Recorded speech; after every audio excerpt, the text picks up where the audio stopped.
ಮೇಲೆ hi friends, welcome to Pathu's vlog. ನಾನು ನಿಮ್ಮ ಪತು ಅಂತಾರೆ. ಇದು ಏನಪ್ಪ ವ್ಲಾಗ್ ಅಂದರೆ, ಇವತ್ತು ಫೋರ್ಕ್ ಫ್ರೈ ಮಾಡೋದು ಹೇಗೆ ಮತ್ತು ಫೋರ್ಕ್ ಮಾಡೋರು ಏನೇನು ಬೇಕು ಇಂಗ್ರೀಡಿಯೆಂಟ್ಸ್ ಬೇಕು ಅಂತ ತಿಳಿಸ್ಕೊಡ್ತೀನಿ ಬನ್ನಿ. 3-4 ಮೀಡಿಯಮ್ ಸೈಜ್ ಈರುಳ್ಳಿ ನೈಸ್ ಕಟಿಂಗ್ ಮಾಡೋದು, ಟೊಮೊಟೊ ಚಿಕ್ಕದಾಗಿ, 6-7 ಹಸಿಮೆಣಸಿನಕಾಯಿ ನೈಸ್ ಕಟಿಂಗು, ಆಮೇಲೆ ಕೊತ್ತಂಬರಿ ಮತ್ತು ಪುದೀನ ಚಿಕ್ಕದಾಗಿ ಸಣ್ಣದಾಗಿ ಹಚ್ಕೊಬೇಕು. ಆಮೇಲೆ ಒಂದು ನಿಂಬೆಹಣ್ಣ ನೀಟಾಗಿ ಬೀಜ ಎಲ್ಲ ಬಿಸಾಕಿ ಒಂದು ನಿಂಬೆಹಣ್ಣು ರೋಲ್ ಮಾಡಿಕೊಂಡಿದ್ದೀನಿ. ಆಲ್ರೆಡಿ ಮನೆಯಲ್ಲೇ ರೆಡಿ ಇರೋಂಥ ಶುಂಠಿ ಪೇಸ್ಟು ಮತ್ತು ಬೆಳ್ಳುಳ್ಳಿ ಪೇಸ್ಟು ನಮ್ಮ ವೈಫ್ ರೆಡಿ ಮಾಡೋಷ್ಟು ಎನಿ ಟೈಮ್ ಹಾಕಿಟ್ಟಿರ್ತಾರೆ. ಇದು ಆಲ್ರೆಡಿ ಕುಕ್ಕರ್ನಲ್ಲಿ ಉಪ್ಪು, ಅರಿಶಿನ ಮತ್ತು ಸ್ವಲ್ಪ ಶುಂಠಿ ಬೆಳ್ಳುಳ್ಳಿ ಪೇಸ್ಟ್ ಆಗಿ ಬೇಯಿಸ್ಕೊಂಡಿರೋ ಮಟನ್ ಇದು. ಇನ್ನು ಸೈಡಲ್ಲಿ ಇಟ್ಕೊಂಡಿದ್ದೀನಿ.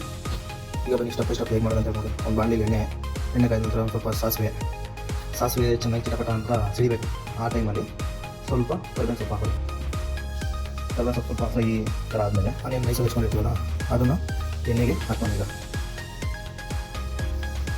ಇದು ಆನಿಯನ್ ಯಾವ ಥರ ಇದಾಗಬೇಕು ಅಂದರೆ ಸ್ವಲ್ಪ ಲೈಟಾಗಿ ಬ್ರೌನಿಶ್ ಥರ ಆದರೆ ಚೆನ್ನಾಗಿರುತ್ತೆ. ಲೈಟಾಗಿ ಬ್ರೌನಿಶ್ ಆಗೋವರೆಗೂ ಸ್ವಲ್ಪ ಉರಿಯೋಣ ಚೆನ್ನಾಗಿ. ಆನಿಯನ್ ಬೆಂದಷ್ಟು ಟೇಸ್ಟ್ ಬಿಟ್ಕೊಳುತ್ತೆ ಅದು. ಅದರಿಂದ ಆನಿಯನ್ ಸ್ವಲ್ಪ ಬ್ರೌನ್ ಆಗೋಷ್ಟು ಹುರ್ಕೊಬೇಕದು.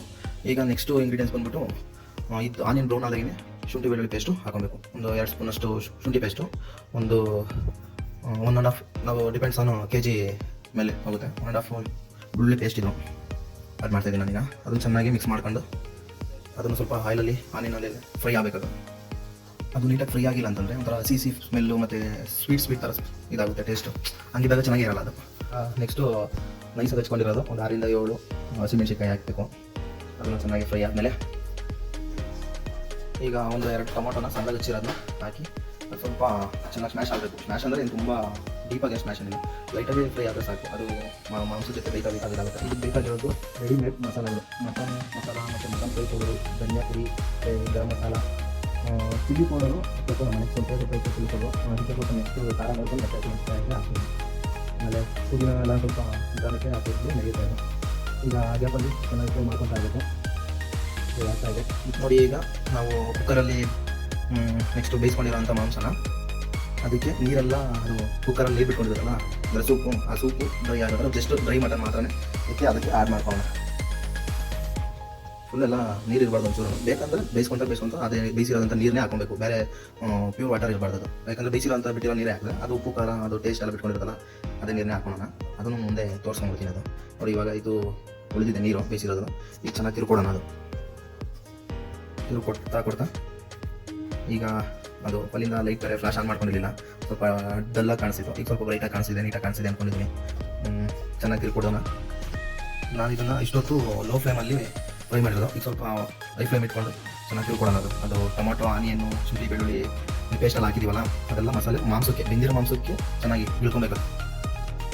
ಅಂದರೆ ಬೇಯಿಸಿದೀವಲ್ಲ, ತುಂಬ ಡೀಪಾಗಿ ಬೇಯಿಸಿಲ್ಲ ಇದು. ಮ್ಯಾಕ್ಸಿಮಮ್ ಒಂದು 60-70%, ಆಲ್ಮೋಸ್ಟ್ 60% ಬೆಂದಿದ್ರೇ ಸ್ವಲ್ಪ ಫ್ರೈಗೆಲ್ಲ ಚೆನ್ನಾಗಿರುತ್ತೆ. ಅದರಲ್ಲೂ ಮತ್ತೆ ಬೇಯಿಸ್ತೀವಲ್ಲ, ಅದರಿಂದ ಸ್ವಲ್ಪ ನೋಡ್ಕೊಂಡು ಬೇಯಿಸ್ಕೊಬೇಕು. ಕುಕ್ಕರಲ್ಲಿ ಹಾಕೋದ್ರಿಂದ ಒಂದು 3 ವಿಸಿಲ್ ಹಾಕಿಸ್ಕೊಳ್ಳೋಣ. 3 ವಿಸಿಲ್ ಹಾಕಿದ್ರೆ ಬೇಕಂದರೆ ಮತ್ತೆ ಹಾಕೊಬೋದು. ಈಗ ಅದ್ರ ಮೇಲೆ ತಿರುಕೊಟ್ಟು ಬೇಯಿಸ್ತಿರೋದ್ರ ಮೇಲೆ ಕೊತ್ತಂಬರಿ ಮತ್ತು ಪುದೀನಾನ ಆ್ಯಡ್ ಮಾಡಿಕೊಂಡು ಮತ್ತೆ ತಿರುಕೊಡೋಣ. ಅದಾದಮೇಲೆ ಚೆನ್ನಾಗಿ ಉರಿಬೇಕಿದು. ಅದು ಉರಿತಾ ಆವಿಗೆ ಚೆನ್ನಾಗಿ ಫ್ರೈ ಆಗುತ್ತೆ. ಈಗ ಸ್ವಲ್ಪ ಚಿಲ್ಲಿ ಪೌಡರು, ನಂತರ ಗರಂ ಮಸಾಲ, ಚಿಲ್ಲಿ ಪೌಡರ್ ಆದಮೇಲೆ ಗರಂ ಮಸಾಲ ಚೆನ್ನಾಗಿ ಮಿಕ್ಸ್ ಮಾಡ್ಕೊಬೇಕು.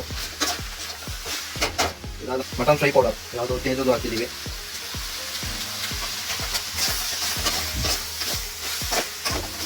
ಸ್ವಲ್ಪ ಧನಿಯಾ ಪುಡಿ ಆ್ಯಡ್ ಮಾಡ್ತೀನಿ. ಇದು ಹಾಚಿದ್ದು ಯಾವಾಗಾದ್ರೆ ನಮ್ಗೆ ರುಚಿಗೆ ಹಾಕುತ್ತದೆ. ನಮಗೆ ಹೇಗೆ ತಲೆ ಹಿಡಿತಿದ್ರೆ ಸ್ವಲ್ಪ ಉರಿ ಕಮ್ಮಿ ಮಾಡ್ಕೊಳ್ಳೋಣ. ಮುಂದೆ ನೋಡೋಕ್ಕೆ ಚೆನ್ನಾಗೈತೆ. ಈಗ ತಲೆ ಸ್ವಲ್ಪ ನೀರನ್ನು ಮಾಡ್ಕೊಂಡು ಬೇಯಿಸ್ಕೊಂಡು ತಿಳ್ಕೊಟ್ಟೆ ನೋಡಿ. ಅದು ಸೆಮಿ ಗ್ರೇವಿ ಟೈಪ್ ಆಗುತ್ತೆ. ಅದೇನಿಲ್ಲ, ಪೂರ್ತಿ ಇದ್ರೆ ಸಾಂಬಾರು ಹಾಕ್ಬಿಡುತ್ತೆ ಅದು. ಬಟ್ ಇದು ಸೆಮಿ ಗ್ರೇವಿ ಟೈಪ್ ಇರುತ್ತಲ್ಲ, ಅದು ಫುಲ್ಲು ಫ್ರೈ ಜಾಸ್ತಿ ಮಾಡ್ಕೊಂಡು ಜಾಸ್ತಿ ಇಟ್ಕೊಂಡು ಇದು ಉರಿ ಜಾಸ್ತಿ ಇದ್ದಾಗ ಬೇಗ ತಳ ಫ್ರೈ ಆಗುತ್ತೆ. ಆಮೇಲೆ ನಮ್ಗೆ ಏನು ಅನ್ಕೊಂಡಿದ್ದೀವೋ ನೋಡಿರಿ, pork fry ready, dry ready. ಇದಕ್ಕೆ ಏನಿಲ್ಲ, ಇದು ಇದಕ್ಕೆ ಇರೋ ಬೇಯಿಸಿರೋ ನೀರು ಆ್ಯಡ್ ಮಾಡಿದ್ರೆ ಗ್ರೇವಿ. ಅದು ನೀರೆಲ್ಲ ಚೆನ್ನಾಗಿ ಕುದಿಸಿ ಫ್ರೈ ಮಾಡಿದ್ರೆ ಅದೇ ಫ್ರೈ ಅಷ್ಟೇ.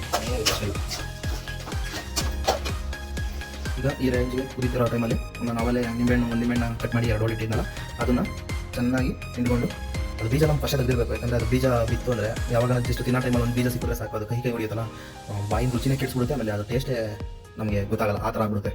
ನೋಡಿಕೊಂಡು ಹಾಕಿ. ಆಲ್ಮೋಸ್ಟ್ ಈಗ ತಿರುಕೊಡಿ ಚೆನ್ನಾಗಿ ಸ್ವಲ್ಪ.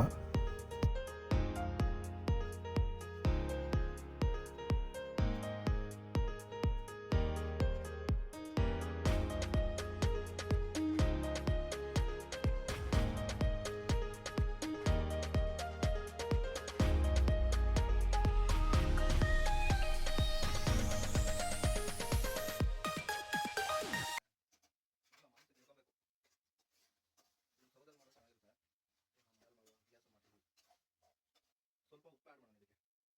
ಬೇಯಿಸ್ಕೊಂಬೇಕಾದ್ರೆ ಹಾಕಿರೋದು ಅಷ್ಟೇ, ಫ್ರೈಗೆ ಏನು ಹಾಕಿಲ್ಲ ನಾವು. ಲೈಟಾಗಿ ಉಪ್ಪು ಆ್ಯಡ್ ಮಾಡೋಣ. ಸ್ವಲ್ಪ ಉಪ್ಪು ಹಾಕಿದ್ರೆ ಚೆನ್ನಾಗಿ ಮಿಕ್ಸ್ ಮಾಡಿ ಇಲ್ಲ ಪುದೀನ ಕೊತ್ತಂಬರಿ ಹಾಕಿ ಫುಲ್ಲು ಡ್ರೈ ಇದನ್ನು ಉರಿ ಕಮ್ಮಿ ಇಟ್ಕೊಂಡು ಫುಲ್ಲು ಡ್ರೈ ಆಗಬೇಕು. ಸ್ವಲ್ಪ ಸೋಯಾ ಸಾಸು ಒಂದು ಅರ್ಧ ಬಾಟ್ಲಷ್ಟು, ಬಾಟ್ಲ್ ಅಂತೀನಿ ಅರ್ಧ ಕ್ಯಾಪಷ್ಟು, ಸಾಕು. ಮಿಕ್ಸ್ ಮಾಡಿದ್ರೆ ಸ್ವಲ್ಪ ಟೇಸ್ಟ್ ಚೆನ್ನಾಗಿರುತ್ತೆ, ಕಲರೂ ಬ್ಲಾಕಿಶ್ ಸ್ವಲ್ಪ ಚೆನ್ನಾಗಿರುತ್ತೆ. ಈ ಕನ್ಸಿಸ್ಟೆನ್ಸಿಲಿ ಇದು ಫ್ರೈ ಇರಬೇಕಾದ್ರೆ ಮನೆಯಲ್ಲೇ ರೆಡಿ ಮಾಡಿರೋಂಥ ಮನೆಯಲ್ಲೇ ಮಿಕ್ಸಿಗೆ ಮಾಡಿರೋದಂಥ ಬ್ಲ್ಯಾಕ್ ಪೆಪ್ಪರ್ ಅಂದರೆ ಕರಿಮೆಣಸು ಆ್ಯಡ್ ಮಾಡ್ತಾ ಇದ್ದೀನಿ. ಅದು ದಪ್ಪ ದಪ್ಪನೇ ಇದೆ, ಚೆನ್ನಾಗಿರುತ್ತೆ ಬಾಯಿಗೆ ಟೇಸ್ಟು. ಚೆನ್ನಾಗಿ ತಿಳ್ಕೊಡೋಣ. ಆಮೇಲೆ ಅಂದಾಗ ಹೇಳ್ಬೇಕಂದ್ರೆ ಇದು ನಂದು ಬ್ಲಾಗು ಅಷ್ಟೊಂದು ಬರಲ್ಲ, ಟ್ರೈ ಮಾಡಿದ್ದೀನಿ. ಏನಾದರೂ ಒಂದು ಸ್ವಲ್ಪ ವಾಯ್ಸ್ ವೇರಿಯೇಷನು ಮತ್ತು ಇರಿಟೇಟಿಂಗ್ ಥರ ಏನಾದರೂ ಸ್ಪೀಚಿಂಗ್ ಇದೆ ದಯವಿಟ್ಟು ಕಮೆಂಟ್ ಮಾಡಿ ತಿಳಿಸಿ. ಆಮೇಲೆ ಇದೊಂದು ಪ್ರತುಸ್ ಬ್ಲಾಗ್ ಅಂತ ಅಂದ್ಬಿಟ್ಟು ನನ್ನ ಯೂಟ್ಯೂಬ್ ಚಾನಲ್ ಇದೆ, ಆಮೇಲೆ ಲಿಂಕ್ ಹಾಕಿರ್ತೀನಿ. ಲಿಂಕ್ನ ಮೇಲೆ ಒತ್ತಿ ಇಷ್ಟ ಇದ್ದರೆ ಸಬ್ಸ್ಕ್ರೈಬ್ ಮಾಡಿ. ಸಬ್ಸ್ಕ್ರೈಬ್ ಮಾಡೋದಕ್ಕಿಂತ ಮುಂಚೆ ಫಾಲೋ ಮಾಡಿ. ಅದನ್ನ ಕೇಳ್ಕೊತ ಫೋರ್ಕ್ ಫ್ರೈ ರೆಡಿ ಆಗಿದೆ ಅನ್ನೋದನ್ನ ತಿಳಿಸ್ತೀನಿ. ಫ್ರೈ ಮಾಡೋದು ಹೆಂಗೆ ಅಂತ ನೋಡಿ ಮಾಡಿ ಮಜಾ ಮಾಡ್ಕೊಳ್ಳಿ. ಆಮೇಲೆ ಇದು ಒಂದಾಗಿ ಹೇಳ್ಬೇಕಂದ್ರೆ ಇದು ನನ್ನ ಫ್ರೆಂಡ್ ಹೇಳ್ಕೊಂಡಿದ್ದು ಇಷ್ಟಲ್ಲ, ಅವನು ಮಕ್ಕ ತೋರಿಸ್ತೀನಿ ಅಂದರೆ ನಾಚಿಕೆ ಬೀಳ್ತಾನೆ. ಅದಕ್ಕೆ ಅಂತಿಷ್ಟು ಅಂದರೆ ಫ್ರೈ ಮಾತ್ರ ಆಗ್ತಿಲ್ಲ, ನಾನು ವಿಡಿಯೋ ಮಾಡ್ತಾ ಇದ್ದೀನಿ. ನೋಡಿದ್ರಲ್ಲ, ಇದಿಷ್ಟು ಫೋರ್ಕ್ ಫ್ರೈ ಮಾಡೋ ವ್ಲಾಗ್ಸ್ ಆಯಿತು. ಏನಾದರೂ ತಪ್ಪಿದ್ರೆ ತಿಳಿಸ್ತಾ ನನ್ನ ಫಾಲೋ ಮಾಡೋದು ಮರಿಬೇಡ. Please follow my channel and support.